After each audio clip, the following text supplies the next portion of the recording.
Today is Lori Massicot.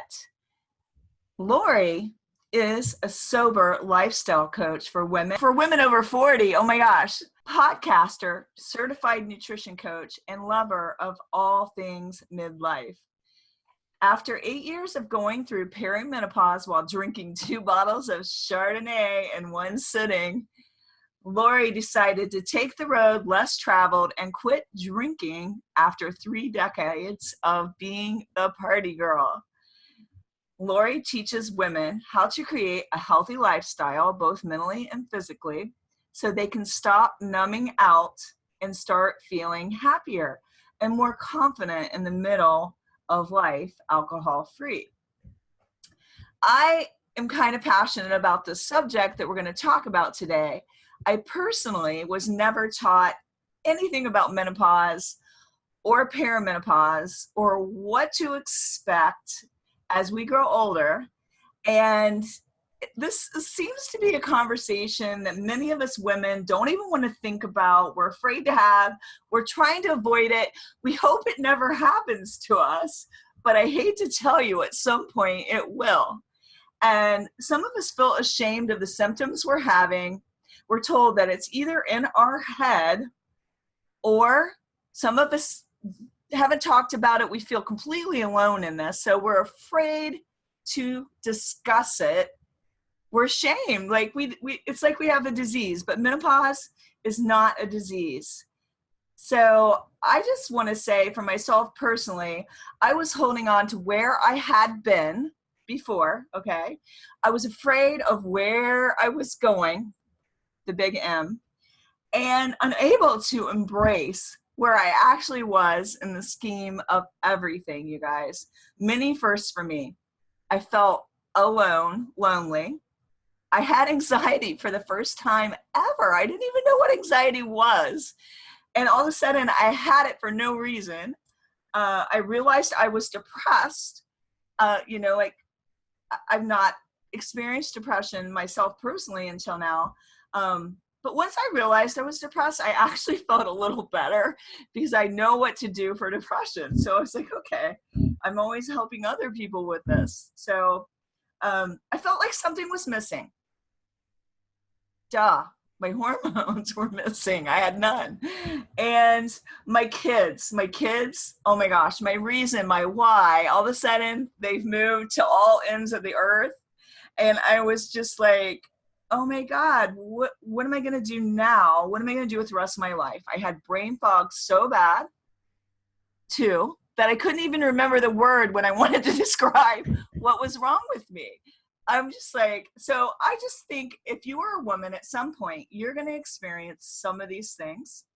So join in our conversation today. I'm so excited to introduce my guest, Laurie Massicotte, from the podcast 50 and Beyond, which I just want to tell you guys, this is an awesome podcast. Laurie is like your best girlfriend who understands what you're actually going through, okay? And just check out our podcast on iTunes. But right now you can check her out live, and Laurie is here in the house. Thank you, Linda. I'm so honored to be here. This is so much fun. Thank you so much for having me. You're a doll.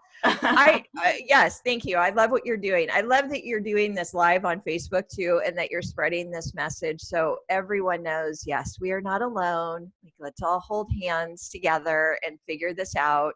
And I want to thank you for sharing your story too, because that's how women feel. And so much of it is it's not knowing, it's right. Not being educated. It's all the stereotypes around menopause. We don't know that it could hit in our 30s. We don't know, what's happening. And yes, our doctors are telling us, okay, well, you need to take antidepressants and you're not there yet. And all of the things that I heard. And then you kind of leave feeling, well, shoot, something's really wrong with me then, because I don't feel like myself. And yeah, you're scared. You don't know where you're going. So I get like everything you just said. I'm nodding my head. Yes, yes, yes, yes. Oh my gosh. It's like nobody prepares you for, and then you're like, you're not really sure what's going on with you at first, why am I anxious? Or you try to fix it and then you think you got it fixed, and then it takes a new turn and throws a new wrench into it. So, you know, I think the first thing and foremost is to know you're not alone, right? Yeah. And that you are not done. No, you're not You are done. not done. So are you post-menopause now? I have had, let's see, I'm 56. So I think I'm only had 1 year without a period. Okay, so that means you're post. Yeah, Okay. all of the Yeah. definitions, I mean, and this is not medical advice. I know that you had listened to my podcast with Shirley Weir of the Menopause Chicks, and that's who I always refer back to because she has a wonderful book called Mochita that is just very simple, and it tells you exactly right out the gate what all the definitions are because we don't know. I wish I had it when I was going through perimenopause because I didn't know. I used to Google, am I dying or is this menopause? So I started going through it probably at the end of my 30s, but I didn't realize it. And then in the middle of my 40s was when, and everybody is different, so don't get scared. We're all gonna experience this differently, but I had a very hard time. I had a very hellish time with it, and I felt like I was losing myself. And that went on for about 8 years. So I'm post-menopause about over 3 years now. What And can I'm we 51. expect in post-menopause? I have no idea. Well, since you're post-menopause, do you feel better? I mean, do you feel like your anxiety and what you were experiencing, what you were talking about, do you feel better now? I'm starting to, Yeah. definitely. I mean,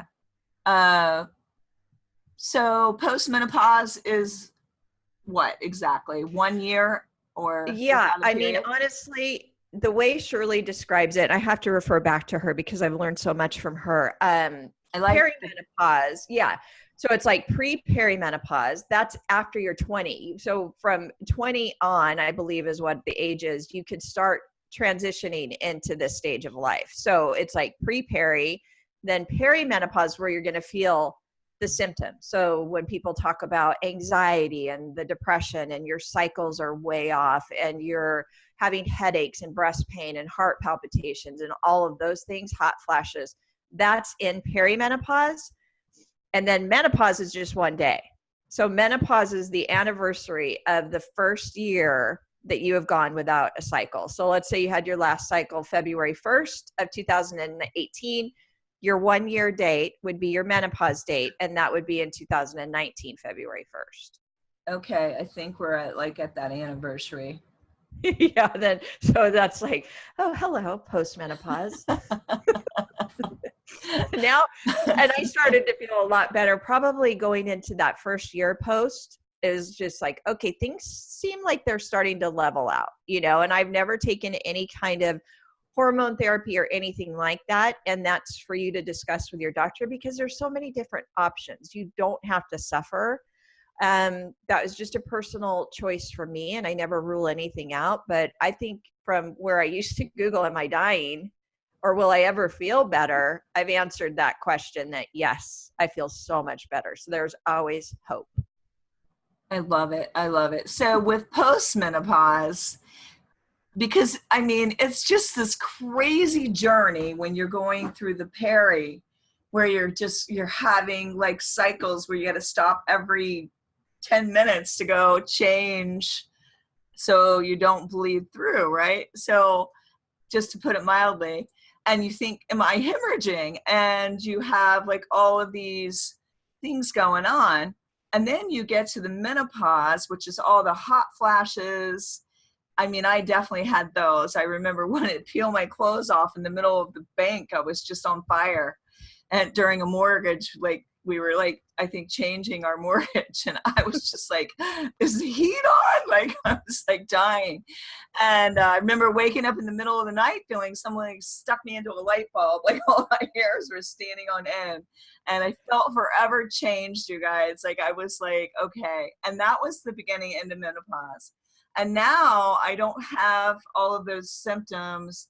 I think I'm starting to be able to feel more like myself again. Does that sound about right?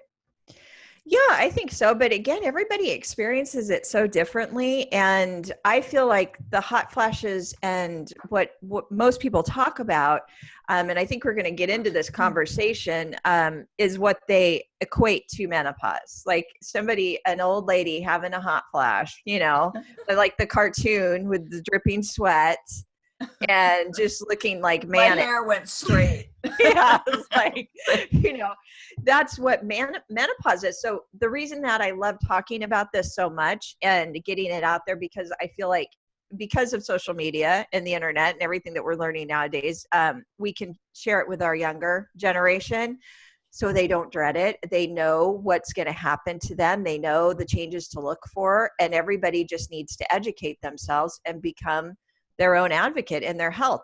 I stop feeling like I don't trust my doctor. He doesn't know me. So I switched to a woman. That's one thing I did. I found a great gynecologist. She always listened to me. She always took time with me. And I just make sure that my doctor, now I know that the questions that I ask, if I'm not getting the answers that I want, I'll take it into my own hands. And again, that's not medical advice. It's just like, well, I love our bodies. I loved your podcast with the gal that wrote, did you say Nokita? What is it called? Mokita. I M-O-K-I-T-A. love that. Shirley. Shirley was her name, I believe. Yeah, Shirley Weir. Shirley Weir. It was amazing because she talked about how, this is terrible too, how they don't really train doctors about how to take care of perimenopause, menopause, and all of that, and how to balance hormones. And they actually literally, if they're interested in it, they've got to go learn about it and specialize in it. But the majority are not taught about it. And neither are they asking us about our nutrition, like what we're eating. And they don't know that much about nutrition either. They don't. That's why you have to do. I would say that the thing that I did the most, that changed everything for me I was probably 70 pounds heavier at the time when I was going through it. Of course, I changed my eating. I never thought that food mattered in how you felt. I kind of grew up with, I'm going to lose 5 pounds this week. I'm going to starve myself, or I'm going to go with the lean cuisines and all the low cal, sugar-free foods. And that's what it meant to lose weight. So I really educated myself in my 40s, figured, okay, I got to start exercising more. I need to start paying attention to my food, because I was always high stressed. I had panic attacks for a good part of my life. And so adding the menopause to it, plus I was a heavy drinker, it was just a recipe for disaster. So I knew that I wasn't getting the answers, except for you need to take Xanax. That's what my doctor prescribed me. You could take Xanax, and that's it. So I thought, well, that's not working for me. So I've got to do something else. And then I shifted to really learn about nutrition and lifestyle and how to feel better in my body. So when you basically tell us a little bit about that shift. You said you were drinking for like 8 years or something like that. And I started drinking as a teenager. Okay. Yeah. What woke you up to, how did you make this huge shift from, drinking and just numbing out to being this amazing mindset coach? It's taken a lot of work. I got sober on August 11th, 2013. And I did that by pouring 2 bottles of Chardonnay down the sink so I wouldn't drink them. I was home alone. My husband and son were gone. And I thought, I can't do this anymore. And I decided that night that I was just going to quit. So I drank for 3 decades. And I figured out that that wasn't working for me anymore. And I lost my mom 3 years prior to that to a very short battle with cancer. And I feel like that was that catapult that put me into more depression, crying, over drinking, and it not being enough. I think we get to a point when we're drinking so much that you realize this isn't helping me anymore. It's never going to be enough. And I really started to scare myself as far as what is it going to look like in 10 years or 5 years or even another year if I keep going. So So I was reading on your blog where you wrote you overate and you overdrank for 3 decades, all while talking to yourself in the most horrible mean girl fashion. I'm sure a lot of us could relate to that. And that you thought you couldn't do things that you wanted. Oh my gosh, how many times we tell ourselves why we can't have the things we want? You couldn't do the big things in life, that they were just a dream for you. Your normal was, I can't. I know a lot of women out there may feel like they're too old and that their time has passed. It's too late to make a change. But how can we change this story that we're telling ourselves in our head, just like yours? It takes so much work. It really does. It doesn't have to be dreadful work, though. I think one of the most important things is to know that you can have fun with it. And that's kind of what I do with my clients. I like to spice it up a little bit and have fun, because it can get really deep and dark and heavy. And there are moments for that. And then there's also moments to say, hey, I've come this far. I've gone through so much in my life, and I have experience. I have wisdom. I know what I want. I have to stop holding myself back, because you get to the end of your life, you're going to regret it. You're going to say, why didn't I do that? It was me. I stood in my own way. Nobody else was standing in my own way. And so I think that with practice, I do a lot of journaling. The journal, I started it to track my perimenopause in May of 2013. By August, I had journaled my way to the fact that you have a problem with drinking. It's all in this journal. I started to really become self-aware for the first time in my adult life, and through this journal and through the pages on my journal. And I'm very big into writing in a journal and focusing on how you feel and how you want to feel, and letting go of the past. Because I think the past and those old stories, like you said, the old beliefs that we were taught when we were kids, the stereotypes, the stigmas, all of it, it's what's holding us back. And you can literally make a choice right now. I'm going to do this today, and I'm going to make a big step towards my biggest dream. And that's what it is, like small daily steps every single day. I love that. I love the quote on your website, you are not hopeless and being stuck is a choice. Because I know so many times we're either telling us somebody is holding us back, somebody in our life doesn't want us to have whatever it is we think we need, or, why we're not good enough, or we're too old, or all these reasons.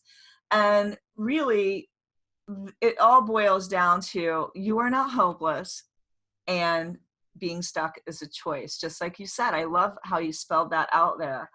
Why do you think it's important for us to learn, as you say, to pivot in midlife?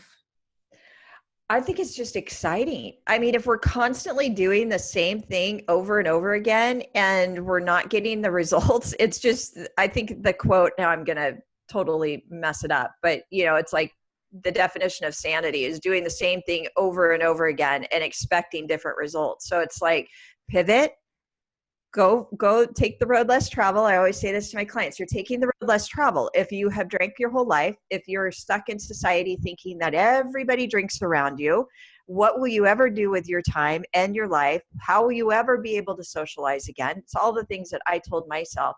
Well, you pivot and you take the road less travel, and you find excitement in doing something different. And a lot of times it's just that, well, it is all the time, that first step that is so hard. But once you get past that, you start shaking it up. You're excited to get up in the morning, and you don't feel that dread, because I don't know about you, Linda, how do you feel about doing the same thing over and over again? I can't. I have to mix it up.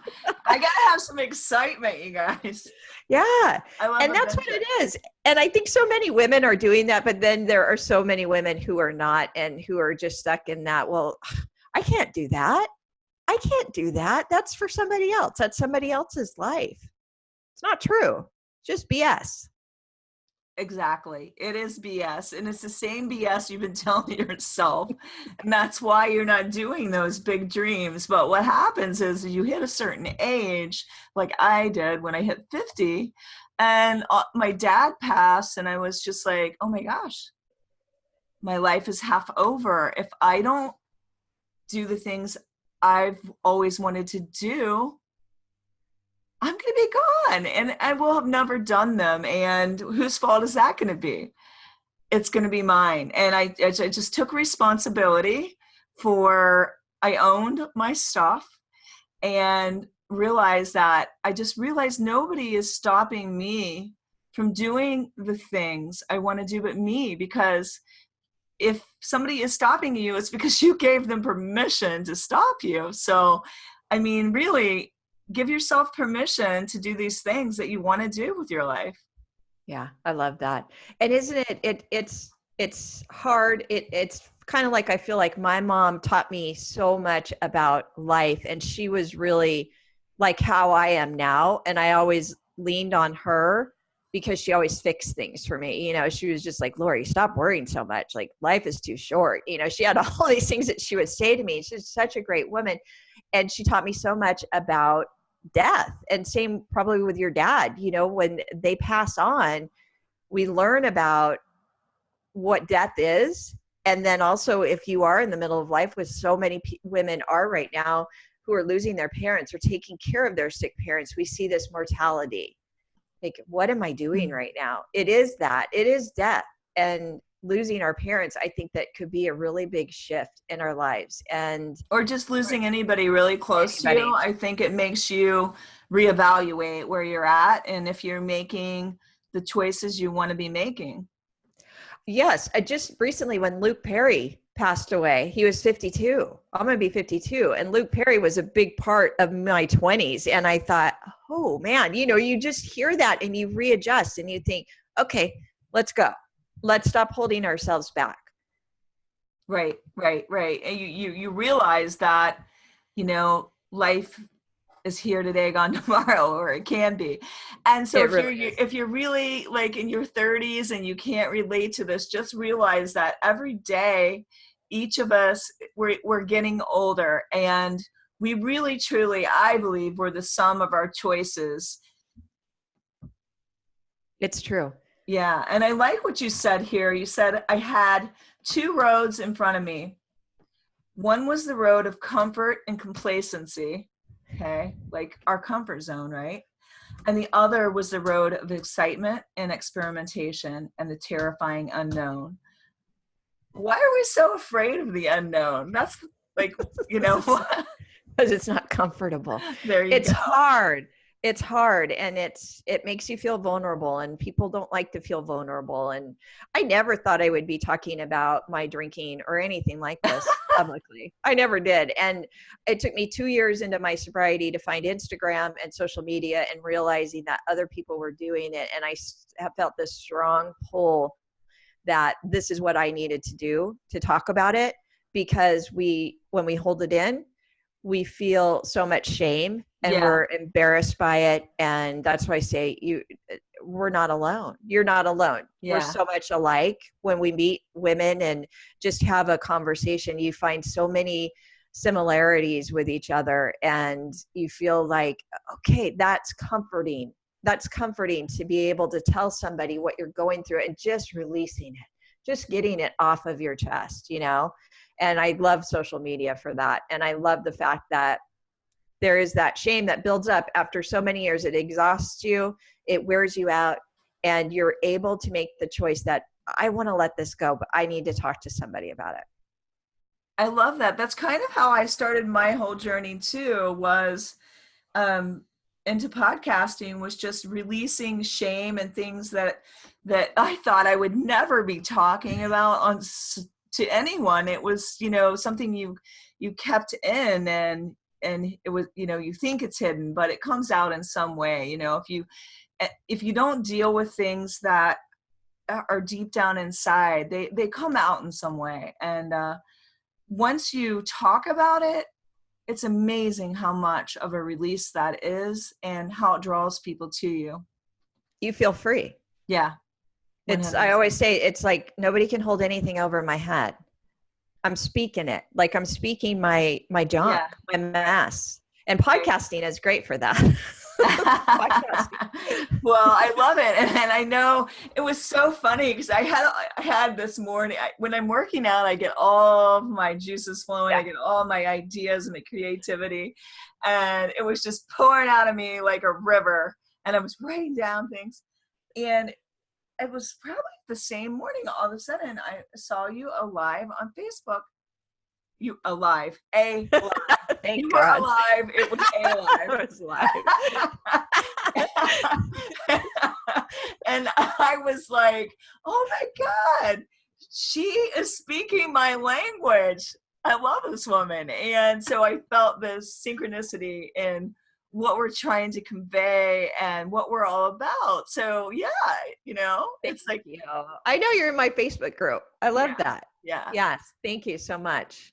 Yeah. And so I think that it's important that we stop being afraid of aging and we learn to embrace it. What are some ways we can step out of that fear and embrace our age? I think it's just so simple. Like, what's the other option? Death? I mean, we got to embrace it. Or a lot of Botox and fillers, which I'm not against. I've never had them, obviously, but I'm not against them in the future. But no, it's hard. It's super hard. I think it's, when we get up and we look at ourselves in the mirror, we notice, how much we're changing. I see a lot of my dad's side, my grandma and my aunt in the mirror, and I see like this face come up and I think, oh my gosh, that looked like my mom. And, we're seeing these, like, it's almost like a flashback in front of us, and I feel like we got to work a little bit harder right now. We just do. We have to take care of ourselves more than ever, mentally, physically, stop the numbing out. I'm big on that message that women do not need to be drinking, I don't think at all right now, and especially over drinking. So we all know when it's too much, and we all know that alcohol mixes and adds to depression. And so I really feel like right now we need to step up and just say, yeah, it's me. I'm putting me first. I'm putting me first, maybe for the very first time in years and years and years. And I'm going to take care of myself and nurture myself like I would a puppy or a little baby. I know some of the times it's like maybe you've been so busy taking care of kids and that has been your main role in life, and suddenly they're gone. You feel completely lost because that was your anchor, I think. It was your why, it's underlying everything, even if you're still going for dreams. And all of a sudden you actually do look at yourself and you're like, what the hell happened to me? It's like this wake up call, like, where did I go? What is your advice to women when they are experiencing that? Oh my gosh. I think this would be great for younger women. Put yourself on the list for sure. I mean, that's the thing. I think a lot of us, and I didn't do this, but my son's getting ready to go to college in September.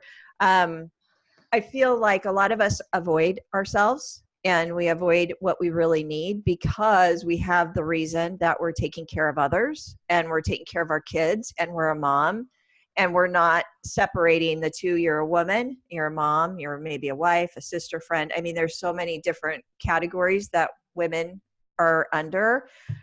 And so I just feel like you've got to take that time right now and put yourself up top. So when I feel like we need to be prepared, get prepared to be prepared. So when our kids leave, we have something for ourselves. I'm so happy and grateful that I got sober. I'm so happy and grateful that I've done all this work and that now I help other women do the same because I have something, because I'm going to be devastated when that kid leaves for college. I'm going to be devastated. And so I feel like we're kind of using it, I don't want to say we're using it as an excuse, but we're using it as the number one reason why we can't do something, because that's comfortable. Do you understand what I mean? That reason will be gone then. Yeah. Like, it's like, well, I have kids. I can't do that. Well, and then you're going to come up with a new reason. You're going to either come up with a new excuse or you're going to change your story. You have to make that choice, like you said. Exactly. Yeah, right? You can't use it. It's not an excuse because it's true. We all want to be moms. We all want to take care of our kids. We have to have something else for ourselves. We have to. It's for our sanity. It makes us a better mom and a better everything. Yeah. But I still believe when you have children at home that you can have dreams of your own. I really am not, I don't buy into the philosophy that just because I gave birth, that I have to give up on my dreams. I know, yes, you have to give up a lot of your time. But I think if you want something bad enough, you'll find a way to do it.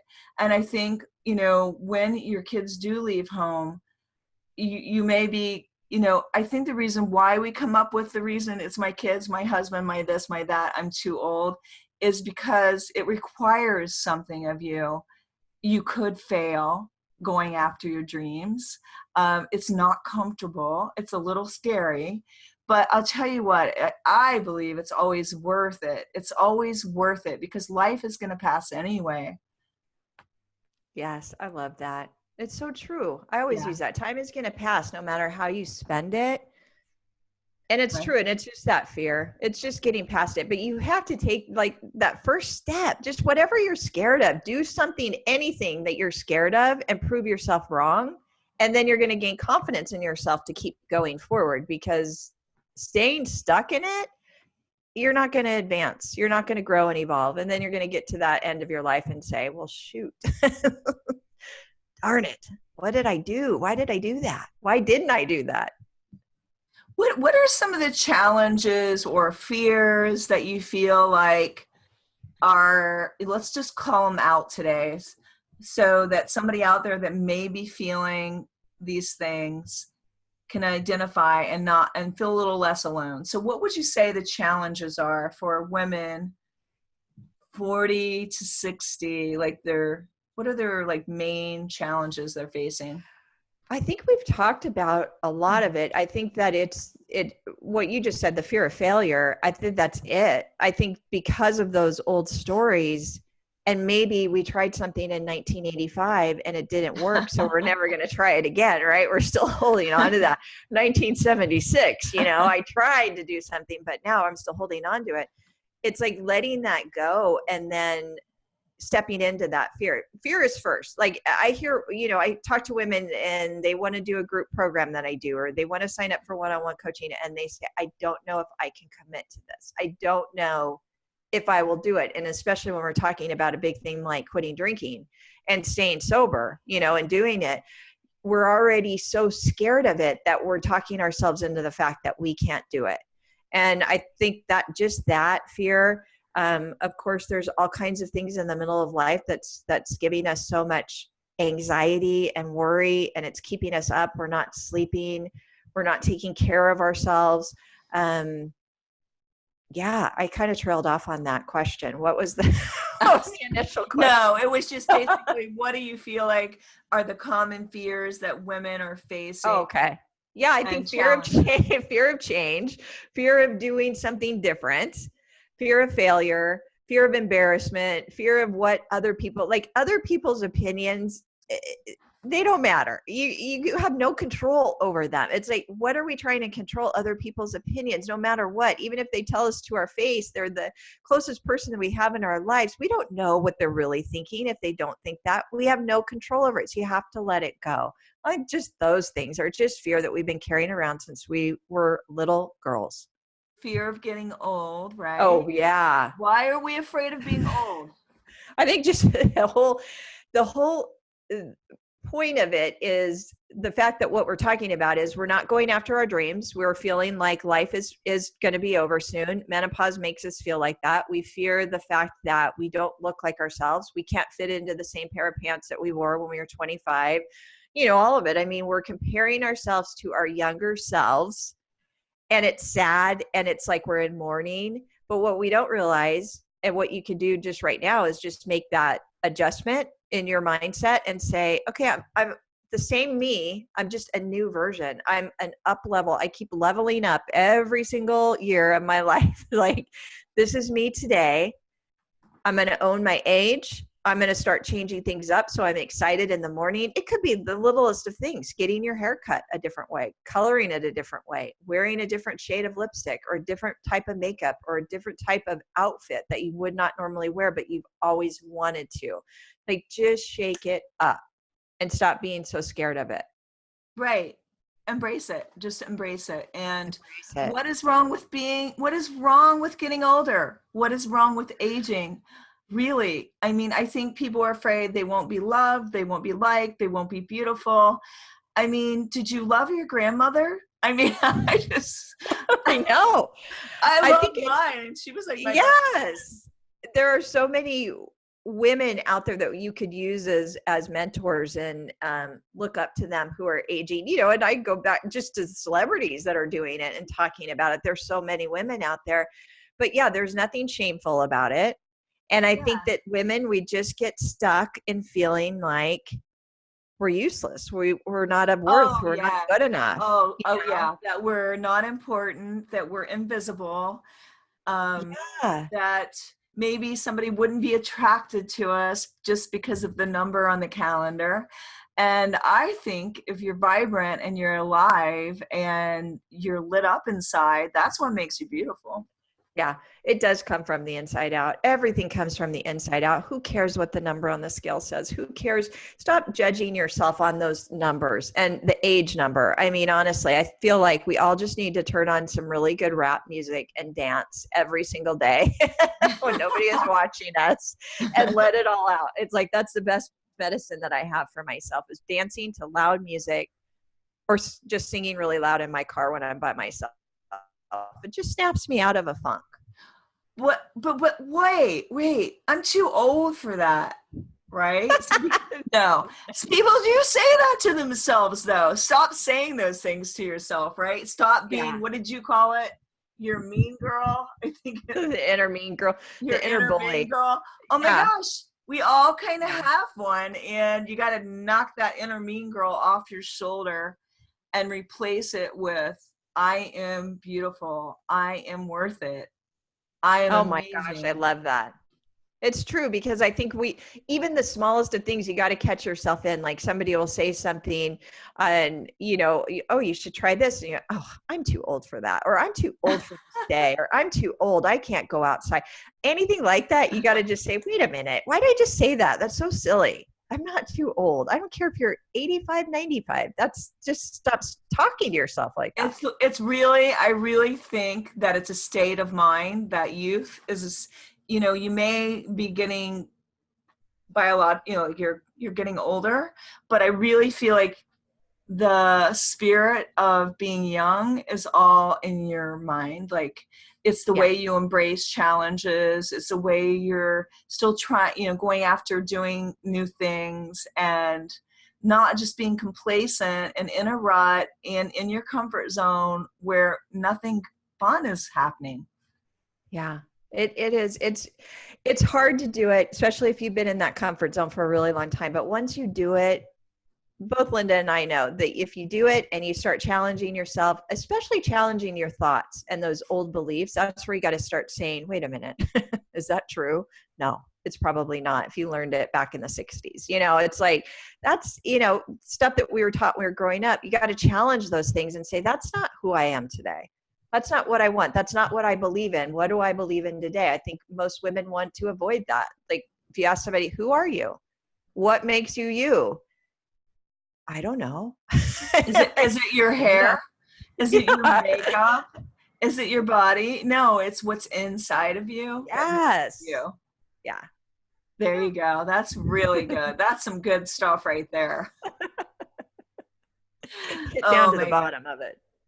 Well, it is. You have to dial it down to really know, why am I, afraid of getting older? You have to dial that down, because everybody probably has a different reason. Yes. But I know that in our society, it's because youth is what's embraced. It is. I mean, I still, of course, I look at women who are younger and I think, wow, they're so young and they have so much. I looked at a picture of myself today from 20 years ago because it's my wedding anniversary today. And I looked at happy anniversary. Oh, thank you. And my first thought was, well, look at all that collagen. Look at all that collagen you had. And I look so youthful. And back then I thought, oh, you're so fat. I mean, all the things that I used to say to myself. And it's like, oh, brother, let's stop. Stop Oh my being gosh. mean. Oh my gosh. I remember just thinking I was back. I was like in high school, and I go back and I look at the picture of me in a bikini, and I'm like, am I there? Of like two toothpick legs standing in a bikini. Like, I'm just like, what were we It's saying to so ourselves? sad. I know. And it's so sad. Think about how many years you did that to yourself. You thought that way. Right, Now we right, have to make up for it. And don't compare yourself to younger women. They're going to age too. They're already aging. right, right. Yeah. Wow, this has been an awesome conversation. I've truly enjoyed talking to you today about Thank you. 50 and beyond. And where can everyone reach you so they can listen to your podcast and read your blog? Thank you so much. My website is lauriemassicotte.com. I actually have two podcasts. One of the other podcast is that I do with my partner, and we own a business called Real Aligned Women, and that is for women in recovery and sobriety. We do a couple of online courses that we have going, and that podcast, we are actually the co-founders of National Sober Day, which is going to be the first ever National Sober Day, September 14th of this year. And so I want to just kind of give that plug in there because it's such a great podcast to go and listen to. My partner, Courtney, and I talk about drinking and quitting drinking. And I also talk about it on 250 and Beyond. That's my podcast for women over 40. And that's just both of these things are just such a passion for me. I love talking to women, and I love just opening up that big box of shame and taking the lid off of it and saying, okay, let's get this off of our chest. So other women know that it's okay. We're all in this together. So there in Instagram, Laurie Massicotte. I love that. And what are 3 simple tips you can leave with the audience today? Simple tips for aging or for? It's wide open. Oh, wow. Okay. I would say get up early before anybody else gets up and have your me time first. I always do my journal in the morning. That is my number one tip. Start your day with something for yourself. Number 2, the tip, I have to say it, music and dancing.